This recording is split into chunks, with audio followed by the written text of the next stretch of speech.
With more than 13,000 gyms worldwide, it's being called one of the biggest fitness trends in the world. We're talking about CrossFit, and one of the most decorated gyms is right here in Milford. CrossFit took the fitness world by storm nearly 20 years ago and is still creating quite a buzz. We've been here for about 10 years. When we first started, there was about 8 gyms in the state of Connecticut. Now there's about 70. So what exactly is CrossFit, and how's it different from other standard gyms? I think with the passion that the coaches bring into CrossFit training and CrossFit facilities, I think the varied component of it, where it's something different all the time. Try to keep that torso straight up and down. So we know that CrossFit workouts are great. If you're not here, what can you do at home to get the most benefit? So many of us are so busy. Yeah, well, we've got a couple of exercises that we're going to go through here. So in the wall ball, a couple of kind of rules of thumb that I use is to try to keep that ball high. We want to try to keep it somewhere. Yeah, you can go ahead and pick that up. We want to try to keep it somewhere underneath our chin, right?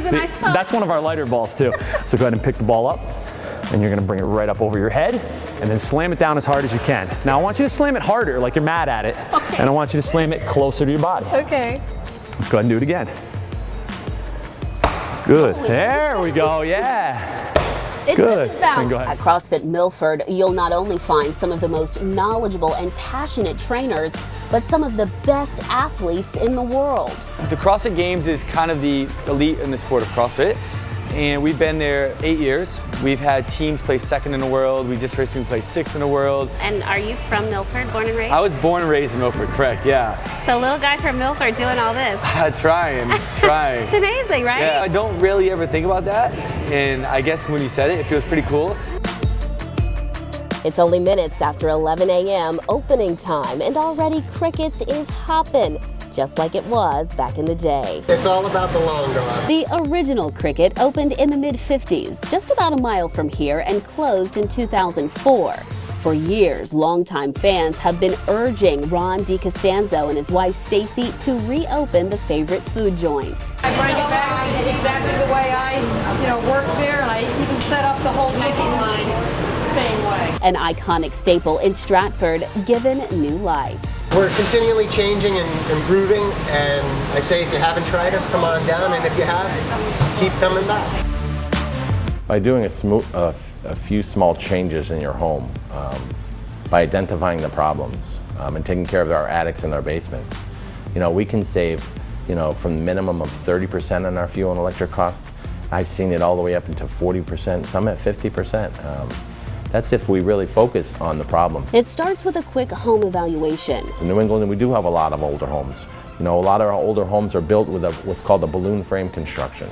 So that means from the time that the foundation we start building, those exterior walls, or those vertical walls, go all the way up through the first floor, all the way up through the second floor. And then when they meet at the rafters in the attic, those are roof lines. So we have to identify those. Those are big leaky houses. From spray foam to foam boards and these covers for recessed lights, Dr. Energy Saver has several different ways of sealing your home, making you more comfortable inside. Dr. Energy Saver by Eco Energy Solutions really focuses on the home. We do something no other contractor does. We make your home more comfortable and more energy efficient. And keeping more money where it should be, your pocket. This house is efficient. Right? This homeowner has saved about anywhere between 35 and 43% on their energy costs. Easy. In the wintertime, they retain the heat longer. In the summertime, this 140 degrees is not cooking their house. Before I got my first set of keys, my dad demanded I know my way around a car, like how to change a tire, the fluids, a light bulb. But with so much new technology, simple things like that, well, they aren't so simple anymore. Xenon's ones you have to be very, very careful with because there's a lot of voltage. In this particular vehicle here, it does not have a manual dipstick to check the engine oil. Once the engine oil gets up to temperature, then we can check the oil level. So essentially, for someone like me, would I just wait for my oil light to come on? No, definitely don't do that. So I definitely need this car 101, huh? And for most cars, you don't need to make a trip to your local car dealer for windshield wipers. So we have the wipers parked in the middle of the windshield here, so we can extend the wiper blade away, doesn't make contact with the hood, so we can service the wiper blade. And this particular one that's twisted out back about 90 degrees, moved. The new one would get inserted the same way, and then put back into the rest position. So that's pretty easy. That's going to do it for us. How do you live well in New England? Send us your ideas at newenglandlife.com or WTNH.com. Until next time, I'm Kat Cosley. Thanks for joining us.